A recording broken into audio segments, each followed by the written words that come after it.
Sir अगर आप history को पढ़ेंगे तो महात्मा गांधी उस वक्त के व्हाइट अफ्रीका में सफेद फार्म अफ्रीका के कानून को महात्मा गांधी ने कहा था कि ये मेरा कॉन्शियंस इसको मानता नहीं है, मैं इस कानून को कबूल नहीं करता हूं। तो महात्मा गांधी ने क्या किया, उन्होंने उस कानून को फाड़ दिया। तो मैं गांधी की तरह इस कानून को फाड़ता हूं।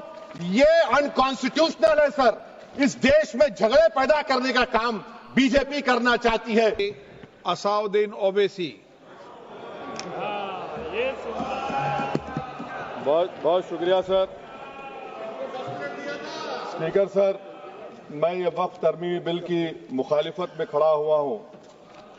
किसी एक शायर ने बड़ा अच्छा कहा था, जब भी ज़मीर और ज़र्फ का सौदा हो दोस्तों, जब भी ज़मीर और ज़र्फ का सौदा हो दोस्तों, कायम रहो हुसैन के इनकार की तरह।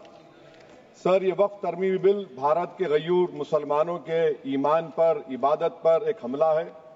नरेंद्र मोदी की हुकूमत ने इस मुल्क की सबसे बड़ी अक़लियत के खिलाफ एक ऐलान जंग कर दिया, और ये जंग ना सिर्फ मेरे जिस्म पर है, बल्कि मेरी आज़ादी पर, मेरी समाजी और माशी मार्जिनलाइजेशन पर है, मेरी शहरियत पर है, मेरे मदरसे, मस्जिदों, खानखाहों और दरगाहों को निशाना बनाया जा रहा है। और ये हुकूमत सच्चाई को नहीं बयान कर रही है कि ये तरमीमी बिल से मुसलमानों का तहफ़्फ़ुज़, तरक्की और गुर्बत का खात्मा होगा। ये सरासर झूठ है। सर, अगर आप आइन के आर्टिकल 14 को देखेंगे तो उसमें लिखा हुआ है इक्वल प्रोटेक्शन। अब आप देख लीजिए सर कि हिंदू, सिख और जैन को और बौद्ध को उनके एंडोमेंट में तहफ़्फ़ुज़ मिलेगा, क्योंकि उनका एंडोमेंट बाय यूजर बरकरार है और उनका एडमिनिस्ट्रेशन उनके हाथ में होगा कि गैर हिंदू या गैर उनके मजहब का आदमी दान भी दे सकता है उनके लिए, और एंडोमेंट बोर्ड का तहफ़्फ़ुज़ भी मिलेगा, क्योंकि उसके ऊपर ओवरराइडिंग क्लॉज अप्लाई नहीं होगा, लिमिटेशन का कानून उस पर अप्लाई नहीं होगा। उसके बरक्स ऑपोजिट आप देख लीजिए, मुस्लिम वक्फ को वक्फ बाय यूजर निकाल दिया गया। एक मुस्लिम वक्फ की जायदाद पर कब्जा होगा, लिमिटेशन लगेगा, तो जो एनक्रोचर है, जो खाबिज है, वो रातों रात मालिक बन जाएगा और एक गैर मुस्लिम वक्फ बोर्ड को एडमिनिस्टर करेगा। ये आर्टिकल 14 के इक्वल प्रोटेक्शन का वायलेशन। अब आर्टिकल 14 में सर इक्वालिटी बिफोर लॉ भी है, और उसका कैसा वायलेशन हो रहा है कि कोई आर्बिट्ररी स्टेप नहीं ले सकता और कोई भी ऑफिशियल किसी भी तरीके से गलत आर्बिट्ररी फैसला नहीं लगा। यहां पर आप एक डेजिग्नेटेड ऑफिसर को रखकर वो फैसला लेगा कि ये जायदाद वक्फ की है, गवर्नमेंट की है। क्या ये प्रिंसिपल्स ऑफ नेचुरलिटी के खिलाफ नहीं है जिसका तकर्रुर एग्जीक्यूटिव करती है? ये हमारे theory of separation of powers Bharat के आइन का बेसिक स्ट्रक्चर का हिस्सा है। क्या इसका वायलेशन नहीं है?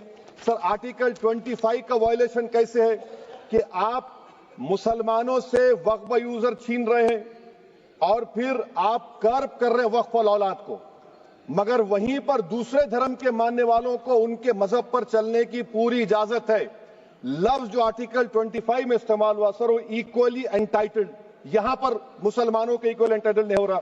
अभी हम गृह मंत्री का, वजीर दाखिला का यहां पर उनका हमने तकरीर सुनी, यहां पर वो ये कहते हैं, वजीर दाखिला, शायद वो कटमुल्ला की जबान ना कह दें, वजीर दाखिला कहने पर वजीर दाखिला ने अपने बयान में कहा कि बोर्ड और काउंसिल जो होगा वो माने वक्फ इस्लाम से अलग है। सर, अगर ये बात सच है आपकी, तो फिर आपको यह कानून बनाने की जरूरत ही नहीं है। आप एक नॉन स्टैट्यूटरी बॉडी बना दीजिए। ये जो कानून बन रहा है ना सर, ये आर्टिकल 26 इसका सोर्स है, और आर्टिकल 26 जब इसका सोर्स है तो आर्टिकल 26 का ABCD क्या कहता है कि रिलीजियस डिनोमिनेशन को अपने मजहब के अफेयर्स खुद चलाना, मूवेबल इमूवेबल प्रॉपर्टी को लेना और एडमिनिस्टर करना। जब हिंदू धर्म को, बौद्ध धर्म को, सिखों को यह राइट दिया गया है, तो आप कैसे मुसलमानों से छीन रहे हैं? तो ये आर्टिकल 26 का ग्रेव वायलेशन है। तो सर, अब वक्फ बाय यूजर का मामला देखिए, मिनिस्टर साहब ने कहा कि एंक्रोचमेंट हो रहा है, 17,000 एंक्रोचमेंट हुए हैं। तो यही नरेंद्र मोदी की हुकूमत ने 2014 में उस वक्त के मंत्री ने एक Waqf properties eviction of unauthorised occupants bill को इंट्रोड्यूस किया। आपने विड्रॉ कर लिया 2024 में उसको। क्यों विड्रॉ किया सर आपने? जब आप मान रहे थे कि एंक्रोचमेंट हो रहा है तो आपने बिल को विड्रॉ कर लिया। अच्छा सर, अब वक्फ बाय यूजर को आपने निकाल दिया। माने कंडीशन क्या लगाए कि अगर उसमें डिस्प्यूट होगा और गवर्नमेंट प्रॉपर्टी होगी। सर डिस्प्यूट तो है। मिसाल के तौर पर मोहिबुल्लाह साहब जिस मस्जिद के इमाम है, पार्लियामेंट के सामने मस्जिद है सर, 123 प्रॉपर्टीज में मस्जिद है, डिस्प्यूट चल रहा है। कल कलेक्टर या डिस्ट्रिक्ट ऑफिसर बोलेगा कि भाई साहब ये गवर्नमेंट प्रॉपर्टी है, स्टिकर लगा दिया जाएगा, मस्जिद बंद, गवर्नमेंट प्रॉपर्टी हो गई। होगी ना सर? अब ये बताइए, आप जब से यहां पर पूरे बीजेपी रूलिंग पार्टी हमको ज्ञान दे रहे हैं कुछ नहीं होगा, कुछ नहीं होगा। मैं दलील के साथ बता रहा हूं आपको, ये मस्जिद दिल्ली गवर्नमेंट बोलती हमारी है, वक्फ दिल्ली वक्फ बोलता हमारी है। तो सर वक्फ बाय यूजर, अगर मैं अपनी गवर्नमेंट के खिलाफ वक्फ बोर्ड वक्फ बाय यूजर इस्तेमाल नहीं करेगा तो क्या है सर? अच्छा, ये अमेंडमेंट जब हो जाएगा तो मुझे कहने दीजिए सर, सिर्फ प्राचीन मंदिरों की हिफाजत होगी, मस्जिदों की नहीं होगी। अब सर आप आ जाइए, अगर डिस्प्यूट मेरा एंशिएंट मॉन्यूमेंट से वक्फ का, एक मिसाल दे रहा हूं, दिल्ली में 172 वक्फ प्रॉपर्टीज एएसआई कंट्रोल में है। मैं तो हार ही गया वो, क्योंकि मेरे पास डॉक्यूमेंट नहीं है। आप कह रहे हैं कि डॉक्यूमेंट चढ़ाओ। अगर मेरा गवर्नमेंट से डिस्प्यूट चल रहा है, मैं तो क्लेम ही नहीं कर सकता, क्योंकि आप जज बनेंगे, आप ही फैसला करेंगे, और जब तक आप फैसला नहीं करते वो वक्फ की प्रॉपर्टी नहीं होगी। वो प्रोविजन डाल दिया आपने। अच्छा, अगर मेरा डिस्प्यूट एंक्रोचर से होगा सर, तो एंक्रोचर में तो आपने तो 107 को डिलीट कर दिया। आप रातों रात खाबिज को, एंक्रोचर को मालिक बना रहे हैं। सर मैं ये पूछना चाहता हूं आपके जरिए हुकूमत से, एक मुंबई में एक बहुत बड़े दौलतमंद है, खोजा बरादरी का यतीम खाना था, उन्होंने 2004 या 5 में 22 करोड़ में खरीद लिया। वो केस सुप्रीम कोर्ट में कि आप उनको मालिक बनाना चाहती है लिमिटेशन एक्ट अप्लाई करके, हमको बताइए, हम जानना चाह रहे हैं। और सच्चर कमेटी ने सर 2007 में कहा कि दिल्ली के 123 प्रॉपर्टीज की मार्केट वैल्यू 6000 करोड़ की। आज हम 2025 में आ गए, क्यों आप उन प्रॉपर्टीज के खिलाफ पड़े हुए? 1976 में उस वक्त के वजीर आजम इंदिरा गांधी लेटर लिखा, इसको आप दे दीजिए, मगर आप उसको मानने को तैयार नहीं है। तो सर और एक जो झूठ फैलाया जा रहा है, management empowerment efficient development. Sir this bill takes any management from the hands of Muslims, disempowers the waqf in comparison to any other stakeholder, takes away the efficiency of administration and hampers development. Waqf disempowerment in the name of efficiency, inefficiency is being created. The progress of development from pre-independence till today is sought to be destroyed. Sir अभी हमारे home minister साहब ने फजल पुकाया case का जिक्र किया। Sir मैं आपसे गुजारिश करूंगा कि होम मिनिस्टर जरा अच्छे लोगों को रखकर इंफॉर्मेशन ले। फजल पुकाया का ऑबिटर क्या है? इट इज ऑबिटर, वो रेशियो डिसेंडेंटाई नहीं है जो आपने कहा है। अच्छा सर, शेड्यूल ट्राइब के बारे में कहा, क्या शेड्यूल ट्राइब में मुसलमान नहीं होते? शेड्यूल कास्ट में नहीं होता मुसलमान, शेड्यूल ट्राइब में मुसलमान होता। तो क्या आर्टिकल 25 मेरा चला गया, आर्टिकल 26 चला गया, आर्टिकल 14 चला गया, 15 चला गया, 29 चला गया? लक्षद्वीप का एक मुसलमान एमपी है, क्या उसको राइट नहीं है क्योंकि ट्राइबल है? क्या कह रहे हैं आप? इस ऐवान को क्यों गुमराह कर रहे हैं आप शेड्यूल ट्राइब के नाम पर? सर और एक चीज जो आपको बता रहा हूं सर, अब आप जब आर्टिकल 26 से मेरा सोर्स है, तो आप सेंट्रल वक्फ काउंसिल में 22 में से 10-11 आप नॉन मुस्लिम को बना सकते हैं। रिलीजन न्यूट्रल आपने कह दिया, और आप बनाएंगे, क्यों बनाएंगे आप? स्टेट वक्फ बोर्ड में 7 नॉन मुस्लिम होंगे और 4 मुसलमान। क्यों होंगे? क्योंकि आप लॉ में 95 में डायरेक्ट मैनेजमेंट में ले सकते हैं 5 साल के लिए। आप वक्फ बाय यूजर को आप कलेक्टर डिस्ट्रिक्ट ऑफिसर बोलेगा ये वक्फ की प्रॉपर्टी नहीं है, तो वो वक्फ बोर्ड खामोश बैठ जाएगा, कुछ एक्शन ही नहीं लेगा, क्योंकि वो आपके प्यादे हैं। अच्छा, जब आप नॉमिनेट करेंगे सर मैं मोदी गवर्नमेंट के खिलाफ नो कॉन्फिडेंस ला सकता हूं, मगर वक्फ बोर्ड का चेयरमैन जो नॉमिनेट होगा उसके खिलाफ नो कॉन्फिडेंस नहीं ला सकते, हम बिल्कुल नहीं ला सकते। क्या मजाक है बताइए आप? ये डेमोक्रेसी है। नॉमिनेट भी स्टेट गवर्नमेंट करेगी, वो अगर डिक्टेटर बन जाएगा जैसा आज भारत में हो रहा है तो वो भी नहीं हटेगा। कम से कम यहां पर तो इलेक्शन है, वहां पर तो आप 5 साल झेलते रहो उसको। अच्छा सर, अब ये जो क्लॉज 11 और क्लॉज 9 आप 16AA से देखिए, where the qualification of the members of the board has been limited only to 3 categories contained in 14(1)(c). Intention is very clear that the majority is to be packed with non-Muslims. So who will defend my interests, sir? If I cannot depend on the State Waqf Board, Central Waqf Council, which are going to comprise non-Muslims, this in itself is a clear violation of Article 26, 14 and 15, sir. अच्छा sir, CO पहले 95 act में था कि word मुस्लिम, आपने गायब कर दिया उसको। अरे आखिर क्यों इतनी नफरत है आपके लफ्ज मुसलमान से? अच्छा फिर क्या कह रहे हैं आप कि ये भी आर्टिकल 26 का वायलेशन है। सब जितने हिंदू धर्म के प्रॉपर्टीज हैं, सिख धर्म के हैं, बौद्ध के हैं और आपके जैन के, वहां पर उन्हीं के मजहब का ऑफिसर होगा। और कहां पर नहीं होगा? वक्फ बोर्ड में। Waqf board is a pure religious institution, इसको समझने की जरूरत है। तो आप ये कर दे रहे हैं सर। अच्छा सर, आप देखिए, अब आप आ जाइए ये ट्राइब्यूनल पर। मुझे समझ में नहीं आया सर कि हमारे होम मिनिस्टर वजीर दाखिला ने क्या कह दिया कि 2013 का जो कानून है वो नहीं बनता तो हम नहीं लेके आते। मैं बड़े अदब के साथ उनसे पूछना चाह रहा हूं कि क्या उस वक्त राजनाथ सिंह साहब, अडवाणी साहब, हमारी लेट सुषमा स्वराज, ये बड़े बड़े नेता यहां बैठे थे? आपने यूनानिमस उस कानून को पास करवा दिया। कीर्ति आजाद थे उस वक्त, अब यहां बैठे हैं वो टीएमसी में। तो क्या आप गलत थे या वो गलत थे? हमको बता दीजिए, आप बता दीजिए। क्योंकि अगर अडवाणी आपके लिए बहुत बड़ा नेता है, मेरे लिए नहीं हो सकते, आपके लिए आपने पद्मश्री दिया उनको। मोहतरमा सुषमा स्वराज की जबरदस्त तकारीर का मैं कायल हूं, वो बैठकर उस 2013 को यूनानिमस पास कर दिए। मुझे कंफ्यूजन है कि क्या अमित शाह, नरेंद्र मोदी बड़े हैं या अडवाणी बड़े हैं? आपके लिए आप तय कर लीजिए। अच्छा सर, आपके tribunal sir, railway Clements tribunal, NGT tribunal, income tax, वैसे 14-15 ट्राइब्यूनल है। हिंदू एंडोमेंट का ट्राइब्यूनल, सबका अपील नहीं होती, रिव्यू होता है। गृह मंत्री सरकार कह रही है कि नहीं, रोक दिए, रोक लगा। कैसे रोक लगाते हैं?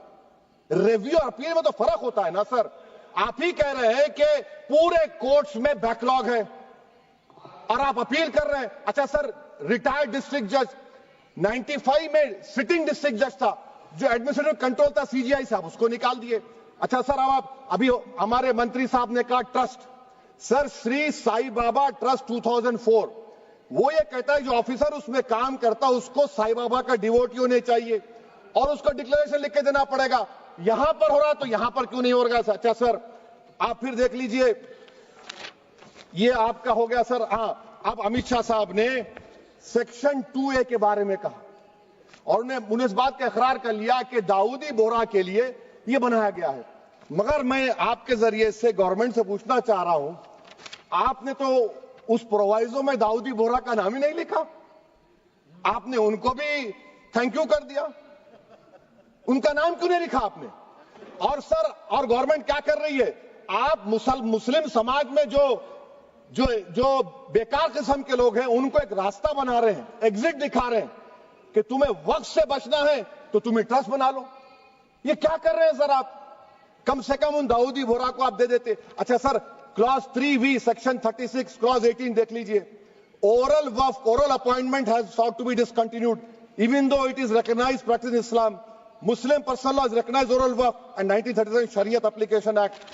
सर, आप क्लॉज 39 पर आ जाइए। 5 साल के लिए मुसलमान। मैं किरण रिजिजू से पूछना चाहता हूं, सर दाढ़ी रखे तो मुसलमान प्रैक्टिसिंग है या क्लीन शेव आपकी तरह है? तो बताइए हमको, प्रैक्टिसिंग क्या होगा? अच्छा, किसी को पकड़ के मॉब लिंच कर दिया और बोले कि JSR का नारा लगाया, और वो JSR का नारा लगाया तो क्या मुसलमान रहेगा? नहीं रहेगा। या फिर देश के प्रधानमंत्री ने कहा था कपड़े देखकर पहचानो, तो क्या कपड़े देखकर आप कह देंगे? अच्छा, अगर कोई क्रिश्चियन हिंदू धर्म कबूल करता है तो क्या वो मंदिर को दे सकता प्रॉपर्टी? फिर भारत के संविधान में आर्टिकल 300 क्यों है सर? राइट टू इक्वालिटी क्यों है? फ्रीडम ऑफ रिलीजन क्यों है? 5 साल कहां से लाएंगे? अच्छा सर, और एक चीज सर, और एक चीज मैं आपको बोल के खत्म कर दूंगा सर। इस बिल में वक्फ औलाद का सर, इसमें आप देखिए clause 432, the creation of waqf al-awlad shall not result in denial of inherent rights to heirs, including women heirs or the waqif or any other right of person. Sir, ये article 25 का violation है, शरीयत application act 37 का violation, article 300A का violation है। अच्छा, हिंदू धर्म में सेल्फ एक्वायर्ड प्रॉपर्टी को एक हिंदू, अब उसके फर्ज के 2 बच्चे हैं, वो एक को अपनी पूरी दौलत दे सकता है, कोई रोक टोक नहीं है। वो कहेगा नहीं मैं घर के बच्चों को नहीं दूंगा, मोहल्ले के गरीब को दे दूंगा, वो भी कोई रोक टोक नहीं है। वहां पर आपको बच्चों की फिक्र नहीं है।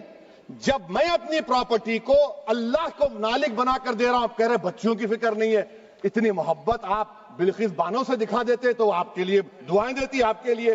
तो सर आप दूसरी बात आप देख लीजिए सर, आखिरी बात कहकर मैं अपनी बात को मुकम्मल कर रहा हूं सर। नहीं मुकम्मल कर रहा हूं। स्पीकर साहब बहुत टाइम दे दिए। सर आप देखिए, इसमें अमित शाह साहब बोले कि इतनी प्रॉपर्टीज का कब्जा हुआ, चोरी हुई, ये हुआ। सर क्लास 2652A सेक्शन, अगर कोई प्रॉपर्टी बेचता है 2 साल की सजा थी, आपने क्या कर दिया, उसको 6 महीने कर दिया। नॉन बेलेबल था, आपने बेलेबल कर दिया। सेक्शन 40 की बात करते हैं। सेक्शन 40 में सर हमको जो ज्वाइंट वर्किंग कमेटी का जो नोट्स दिए, उसमें मिनिस्ट्री ऑफ माइनॉरिटी अफेयर्स ने कहा कि 30 साल में 515 केसेस सेक्शन 40 के, और सिर्फ 8 लोग कोर्ट को गए। वक्फ यूजर का कानून तेलंगाना आंध्रा में है, सेक्शन 40 का कानून तमिलनाडु 63 है, आंध्र प्रदेश में 43 है। और सर आप डायरेक्शन दे रहे हैं। अच्छा, क्लॉज 4218B देखिए सर, आप रूल बना रहे हैं, कोऑपरेटिव फेडरलिज्म के खिलाफ है, इतना रूल बना रहे हैं। और आखिर में सर मैं आपको बताना चाह रहा हूं स्पीकर साहब, ये बिल का मकसद सिर्फ मुसलमानों को जलील और रुस्वा करना है, मुसलमानों को दूसरे दर्जे का शहरी बनाने का इनका मकसद है। सर अगर आप हिस्ट्री को पढ़ेंगे तो महात्मा गांधी उस वक्त के व्हाइट अफ्रीका में सफेद फार्म अफ्रीका के कानून को महात्मा गांधी ने कहा था कि ये मेरा कॉन्शियंस इसको मानता नहीं है, मैं इस कानून को कबूल नहीं करता हूं। तो महात्मा गांधी ने क्या किया, उन्होंने उस कानून को फाड़ दिया। तो मैं गांधी की तरह इस कानून को फाड़ता हूं। ये अनकॉन्स्टिट्यूशनल है सर। इस देश में झगड़े पैदा करने का काम बीजेपी करना चाहती है मस्जिद और मंदिर के नाम पर, इसीलिए मैं इसका कंडेम करता हूं। और मैं आपसे गुजारिश करता हूं कि मैंने अपने 10 अमेंडमेंट दी हैं, आप इसको कबूल करिए सर, मुझे बोलने का मौका दीजिए और उस पर डिवीजन का मैं डिमांड भी करूंगा। Thank you sir.